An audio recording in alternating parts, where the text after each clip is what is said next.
नमस्कार।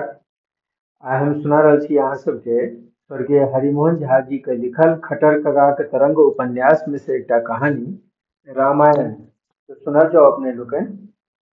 खट्टर कका रामनवमी के हेतु फलाहारक ओरियौन करैत रहथि। हम पुछलियनि, आइ पुरना पोखरि पर रामलीला छै, चलब कि ने? खट्टर कका बजलाह, तोरा लोकनि छौड़ा मांगर छ, तमाशा देखब, बूढ़ सूढ़ के एहि सबसँ कोन प्रयोजन? हम कहलियै, से किया खट्टर कका? एहिमे तऽ सबके जेबाक चाही। मर्यादा पुरुषोत्तम रामचंद्र जी के लीला छनि, ओ एक सँ एक आदर्श देखा गेल छथि। खट्टर कका बजला, हाँ से तऽ देखाइए गेल छथि। कोना अबला पर पराक्रम देखाबी, कोना स्त्री पर तीर छोड़ी, कोनो स्त्री का नाक कान काटि ली, कोनो स्त्री के जंगल में छोड़ि दी। बुझ तऽ स्त्रियक हत्या सँ रामक वीरता प्रारंभ होइत छनि। जीवन में एतबे काल तऽ केलनि। हम कहलियनि, परंतु खट्टर कका तामसे बजलाह, परंतु की? असल में बुझऽ तऽ हुनका आदिये सँ नीक शिक्षा नहि भेटलनि। विश्वामित्र सन गुरु भेटलथिन जे तारका के वध सँ श्री गणेश करौलथिन, नहि तऽ अबला पर कतौ क्षत्रिय के बाण छूटै। एहिमे विश्वामित्रक दोष छनि, परंतु विश्वामित्रक तऽ सबटा बात उल्टे होय।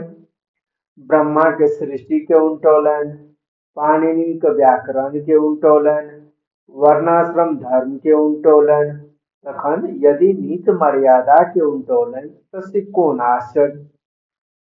हम कहलियनि, खट्टर कका, रामचंद्र जी न्यायक मर्यादा देखा गेल छथि। एहि न्यायक हेतु सीता समान पत्नियों के वनवास देबा में कुंठित नहि भेलाह। खट्टर ककाक मुँह तमतमा गेलनि। बजला, हो, न्याय की इएह थिकै जे ककरो कहि देला पर ककरो फांसी चढ़ा दी? न्याय करबाक छलनि तऽ वादी प्रतिवादी दुहू के राजसभा में बजबतथि, दू पक्षक वक्तव्य सुनि आ न्याय सभाक जे निष्पक्ष निर्णय होतनि से सुना देथिन। परंतु से सब तऽ केलनि नहि, चुपचाप जंगल में पठा देलथिन, सेहो की तऽ छल सँ। ई कोन आदर्श भेलनि? एक साधारण प्रजा के जतबा अधिकार भेटक चाही सेहो सीता महारानी के नहि भेटलनि। हम कहलियनि, परंतु हुनका तऽ प्रजा रंजनक आदर्श देखबाक रहनि। खट्टर कका बजलाह, इस बात अयोध्याक प्रजा कथमपि नहि चाहै छल, तें रातो राति चोरा कर रथ हाकल गेल, और लक्ष्मण तो सब में हाजिर। शूर्पणखा के नाक काटक हो तो चाकू ल क तैयार, सीता के वन में धावुन तऽ रथ ल क तैयार। भोर भेने प्रजाक खबरि भेलै तऽ हाहाकार मचि गेल। संपूर्ण अयोध्या क्रंदन करय लाग गेल। परंतु रामचंद्र अपना जिदक आगां प्रजा के न्योहरा सुनबे कहिया केलनि? अपना वनवासक समय में प्रजा के कोन तोक रखलनि जे सीता के वनवास में रखतै? खट्टर कका मखान छोड़बैत बजलाह, मानि ले जँ अयोध्याक प्रजा एक स्वर सँ इएह कहितनि जे सीता के राज्य सँ निर्वासित कऽ दियौन, तथापि हिनक अपन कर्तव्य की छलनि? जखन ई जनै छलाह महारानी निर्दोष थिकीह, अग्नि परीक्षा में उत्तीर्ण भऽ चुकल छथि, तखन संसार के कहने की? ई अपना न्याय पटल पर अटल रहितथि। यदि प्रजा विद्रोहक आशंका बुझि पड़तनि तऽ बरु पुनः भरत के गद्दी पर बैसाए आ दुनू प्राणी वन के बाट धरतथि, तखन आदर्श पालन कहितनि। परंतु राजा राम केवल राज्यटा बुझलनि, प्रेम नहि। सीता तऽ अपन पत्नी धर्मक आगां संसार के साम्राज्य तुच्छ बुझि कऽ ठोकरा देतथि, परंतु रामचंद्र पति धर्मक आगां अयोध्या का मुकुट नहीं छोड़ सकला। हम कहलियनि, खट्टर कका, बुझि पड़ैत अछि सीता के वनवास से अहाँ बड्ड क्षोभ अछि। खट्टर कका बोला, कोना नहीं हो? सीता का जन्म विरोगे गेल, बेचारी के कहियो सुख नहीं। कहाँ कहाँ रने बने स्वामी के संग फिरली, आ जखन सुखक बेर भेलनि तो स्वामी दूधक माछी जकाँ फराक कऽ देलथिन। वन में तऽ हाय सीता, हुनका लेल आकाश पताल एक कयल गेल, समुद्र पर पुल बान्हल गेल, आ सीता एली तो घर में रहे नहीं पैली। स्वायत्त लोक कहैत अछि जे पश्चिम भर कन्या नहीं देबक चाही। हम देखल जे खट्टर ककाक आँखि में नोर भरि अयलनि। ओ कने काल क्षुब्ध भ गेलाह, पुनः कहय लगलाह, सीता सन देवी के एहन करुण अंत। ओ भरि जन्म राम के सेवलनि, हुनके तो साथ आगि पर्यंत में कूदि पड़ली, परंतु ओहि सर्वश्रेष्ठ सतीक प्रति हुनका लोकनिक केहन व्यवहार भेलनि। आठम मास में घर से बाहर क देलथिन। एहन बेइज्जती सँ तऽ कंठ दबा कऽ मारि देतनि से नीक। बेचारी मिथिला के कन्या छली, सी अक्षर बाजे वाली ने, तें दोसरा ठामक रहितनि तऽ बुझा देतनि। हो, हम पूछै छियै, जो संबंधे तोड़बाक छलनि तऽ बापक घर जनकपुर पठा देतनि। ओहन घोर जंगल में कोना पठाओल गेलनि? एहन निष्ठुरता पछमेहे सेहो। बलिहारी कही ओहन हृदय के। बेचारी के एहि पृथ्वी पर न्यायक आशा नहीं रहलै तऽ पताल प्रवेश क गेली। जाहि माटी के कोख सँ बहरायल ताहि में विलीन भ गेली। विश्वक इतिहास में आइ धरि एहन अन्याय ककरो संग नहीं भेलैक अछि। स्वाति पृथ्वी फाटि गेली। हम सांत्वना देबाक निमित्त कहलियनि, खट्टर कका, असल में ओ धोबी धोबिनिया के फसादक जेर भेल। खट्टर कका लाल लाल आँखि से हमरा दिस तकैत बजलाह, हम तोरा से पूछै छियौ जे कोनो धोबी के अपना घर में झगड़ा हुए, ओ रुइस के गधा पर से खसि पड़ै तो की हम तोरा कागी के नैहर पठा देबनि? हम राजा रहितौं तो ओकरा धरवा मंगेलतौं आ दू चारि सटका लगा के पूछतियै, कीरो नमटा, छोट मुंह खोट बात, तू अपना बहुक सीता से परतर देने चल रहा है। कनक अपनो बहू के आग में पैसा तो कह, कहाँ राजा भोज कहाँ भोजबा तेरी। परंतु रामचंद्र के तो सदाय छोटके लोग से बेसी शौक रहले। निषाद मल्लाह, सबरी भिल्ली, जटायु गीत, भौल बानर एहि सबक बीच तो रहला, नीक लोकक संगत कहाँ भेलै। तखन धोबी के बात कोना ने सुनत? बाप नौरी के बात पर अपना वनवास देलथिन, अपने धोबी के बात पर स्त्री के वनवास देलनि। हुनका वंश में सोलकने के युक्ति चलैत छनि, घर में मंथरा आ बाहर में दुर्मुख। हम कहलियनि, खट्टर कका, नीति के रक्षार्थ। खट्टर कका हमरा डटैत बजला, नीति ने कह, अनीति। जखन क्षत्रिय धर्मक आदर्श देखेबाक छलनि, बालिके ओना गाछक ओट से कियाक मारलथिन? आमने सामने लड़ि कऽ मारितनि। ओहि बेर कालौ डरे न रन रघुवंशी बला वचन कहाँ गेलनि? यदि मर्यादा के रक्षा करबाक छलनि तो वह अनीति करबाक कारण सुग्रीवो को कियाक नहीं दंड देलथिन? विभीषण के कियाक नहीं मारलथिन? प्राण दंड देलथिन ककरा? तो बेचारा शंबुक के, जे चुपचाप सात्विक वृत्ति से तपस्या करैत रहे। हम कहलियनि, परंतु मर्यादा पुरुषोत्तम के। खट्टर कका बीचे में टोकैत बजला, तो मर्यादा पुरुषोत्तम कहूँ, परंतु हुनका तो हमरा तो हुनका सन औगताहे नहीं भेटैत अछि। जंगल में हरिणक पाछा की दौड़ला, सीता के वियोग में गाछ धऽ धऽ कऽ की कनला, कहाँ तो सुग्रीव से घुट्टी सोहर मित्रता, आ जहाँ बेचारा के सीता के खोज में दू चारि दिन देरी भेले, लगले धनुष बाण लऽ कऽ तैयार। न समुद्रे पूजैत करैत देरी, न ओकरा पर प्रत्यंचे कसैत देरी। आ जखन लक्ष्मण के शक्तिबान लगलनि तऽ रणभूमि में विलाप करे लगला।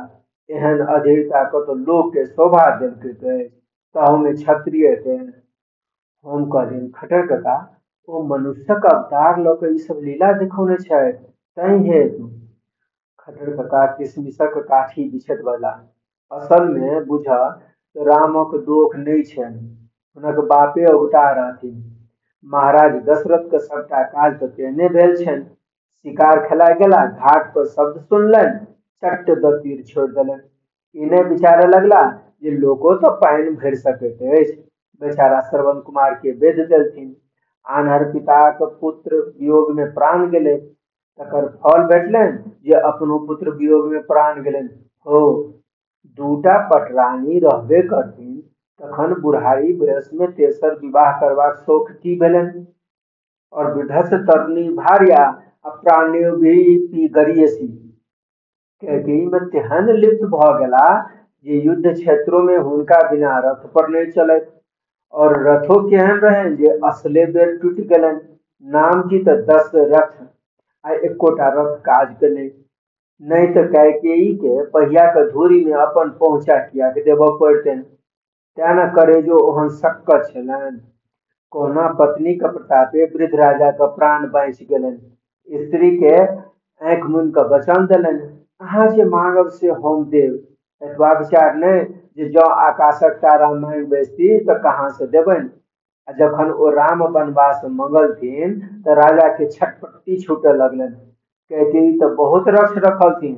जो कतौ कोर करेज मांगि बैसथिन तखन सत्यपालक दशरथ महाराजा के की अवस्था होतनि। हो, जखन राजपूती शान में एक बेर वचन दइये देथिन तखन पाछा के एतेक विलाप किएक। 14 बरखक बाद तऽ फेर बेटा के राज होबे करतनि। ताबत बुझतथि जे कोरट लागल अछि, धैर्य से प्रतीक्षा करतथि। नहीं, जब बहुत अधिक पुत्र स्नेह छलनि तऽ अपनो संग लागल बन जेतथि। से सब तऽ कयलनि नहीं। हा राम करैत छाती पीट कऽ मरि गेला। क्षत्रिय के हृदय कतौ एहन कमजोर होय।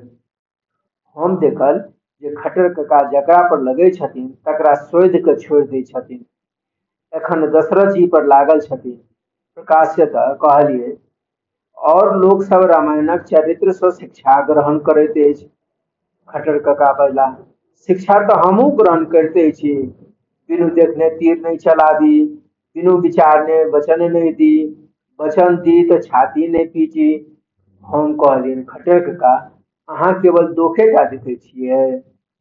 खट्टर कका बजला, तखन गुण तोही देखाबऽ। हम कहलियनि, देखू महाराज दशरथ केहन सत्यनिष्ठ छलाह जे खट्टर कका पीछे में टोकि बजला, जे फुसिए श्रवण कुमार बनि अंध के परतारे गेला। हम कहलियनि, रामचंद्र जी केहन पितृभक्त छलाह। खट्टर कका बजला जे पिता के मृत्यु के समाचार सुनि सोझे दक्षिण भर बढ़ल चलि गेला, पाछा फिरियो के नहीं तकलनि। हम कहलियनि, लक्ष्मण केहन भ्रातृभक्त छलाह। खट्टर कका बजला जे एक वैमात्रेयक दिस तऽ दोसर वैमात्रेय पर धनुष तनबा में एको रत्ती कुंठित नहीं भेला। हम कहलियनि, भरत तऽ सेहो केहन त्यागी छलाह। खट्टर कका बजला जे 14 बरख धरि भाइयक कहियो खोज खबर नहीं लेलथिन। राजधानी के राजकाज से फुर्सत भेटतनि तखन न जंगलक पता लगेतथि। हो, यदि ई अयोध्या सँ सेना साजि कऽ लऽ जेतै तऽ कोन दुखे राम के बानरक निहोरा करऽ पड़तनि। हम कहलियनि, हनुमान जी केहन स्वामी भक्त छलाह। जे खट्टर कका बजला जे अपन स्वामी सुग्रीव के छोड़ि अनका गहि लेलनि। हम कहलियनि, आ विभीषण विभीषण केहन आदर छलाह। खट्टर कका बजला जे घरक भेदिया लंका डाह करोलनि। एहन विभीषण से भगवान देश के बचाबो। हम कहलियनि, तखन अहाँ तऽ जनैत रामायण में एकोटा पात्र आदर्श नहीं।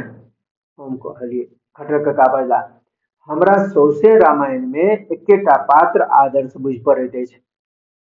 तखन के? खट्टर कका केशोर सोहैत बजला, रावण। हम कहलिए, अहाँ के तऽ सब बात में हंसिए रहैत अछि। खट्टर कका बजला, हंसी नहीं करै छियै, तोही रावण में एकोटा दोष देखाबऽ। हम कहलिए, धन्य छी खट्टर कका, सब लोग के रावणे में दोष सूझे छे, अहाँ के एकोटा दोष नहीं सूझैत अछि। खट्टर कका बजला, तखन तोही सुझाबऽ।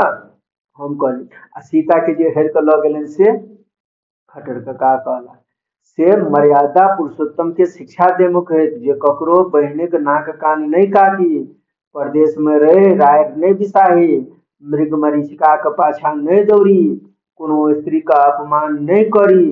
देख, लंको ल जाकर रावण नाक कान नहीं कटलकनि, रनवास में नहीं लऽ गेलनि, अशोक वाटिका में रखलकनि। लोक राक्षस कहो, परंतु ओकर व्यवहार तेहन सभ्यतापूर्ण छलै जे मनुष्यों के शिक्षा लेबाक चाहिए।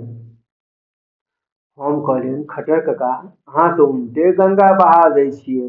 रावण सन अन्याय के पक्ष ग्रहण कर सीतापति सुंदर श्याम के। खट्टर कका टोकि देला, सीतापति निष्ठुर श्याम कह। विदेहक कन्या अवध गेली तकर फल भेलनि जे कहियो सासुरक सुख नहि भोगि सकली आ न फिर कऽ नैहरक मुँह देख सकली। स्वयं हमरा लोकनि पछिमाहा सँ हरकैत रहै छी, कोन लगमे विवाह भेलनि से नहि जानि। दिन तऽ वशिष्ठे तकने रहथिन, अग्रहण शुक्ल पक्ष पंचमी, परंतु कहाँ धारलकनि। एहि दुआरे मिथिला में कियो अगहन मास में कन्यादान करऽ के हेतु जल्दी तैयार नहीं होइत अछि। हम कहलियनि, खट्टर कका, अहाँके सीता वनवास लऽ कऽ हार्दिक पीड़ा अछि। बुझि पड़ैत अछि जँ रामचंद्र जी से अहाँके भेंट होइत तऽ बिना झगड़ा केने नहीं रहितियनि, प्रणामो करतियनि कि नहीं। खट्टर कका बजलाह, प्रणाम कोना करतियनि? हम ब्राह्मण ओ क्षत्रिय, तखन आशीर्वाद देतियनि, नीक बुद्धि हो, दोसर अवतार में ना जुन करी, कोनो हमरे सन ब्राह्मण के मंत्री बनाबी, एहन काज नहीं करी जैसे लोक ए राम कहे। हम कहलियनि, खट्टर कका, तखन अहाँ रामनवमी व्रत के करै छी? मन में तऽ देवता कऽ कऽ बुझिते हेबनि। खट्टर कका बजलाह, बुझैत छियनि से कोनो अपना गुण पर नहीं, सीता सन भगवती के पति तें भगवान। यदि ओ महारानी नहीं भेटतथिन तऽ सोझे दशरथक बेटा वा अयोध्या के राजा कहते। जे काज ओ केने छथि से सब क्षत्रिय राजा करते अछि। केवल एकटा काज ओ विशेष केने छथि जे दोसर विवाह नहीं केलनि, जानकी के प्रतिमा बना कऽ शेष जीवन बितौलनि। एहि बात पर हम हुनका सबटा कसूर माफ कऽ दै छियनि। सीते लऽ कऽ रामक महत्व, ते पहिने सीता आ तखन राम। हम कहलियनि, खट्टर कका, अहाँके सीताजी में एतेक स्नेह अछि तखन रामचंद्र जी के एना किया कहै छियनि? हुनका पुरखा समेत का अहाँ नहीं छोड़लियनि। खट्टर कका प्रसादक थार में तुलसी दैत बजला, हो तो एतबो नहीं बुझे छौ, हम हुनक सासुरक लोक छियनि कि ने। सासुरक हजामो गारि पढ़े छै से प्रियगर लगे छै, हम तऽ ब्राह्मण छियनि। दोसर एना कहते से दर्द छै, परंतु मिथिलावासी तो कहबे करते, मैथिलक मुंह बंद कर देथिन एतबा सामर्थ्य भगवानों में नहीं छनि। धन्यवाद। अहाँ सब ई कहानी सुनलो रामायण। अहाँ सब कमेंट सेक्शन में बतायब अहाँ के ई कहानी केहन लागल। जब वीडियो पसंद आवे तो एक लाइक कर देवे, चैनल के सब्सक्राइब कर देवे, घंटी के निशान से दबा देवे, जैसे हमार नया नया कहानी सब वीडियो अहाँ सब लग में तुरंत पहुंच जाए। संगी साथी के शेयर कर देवे। बहुत बहुत धन्यवाद।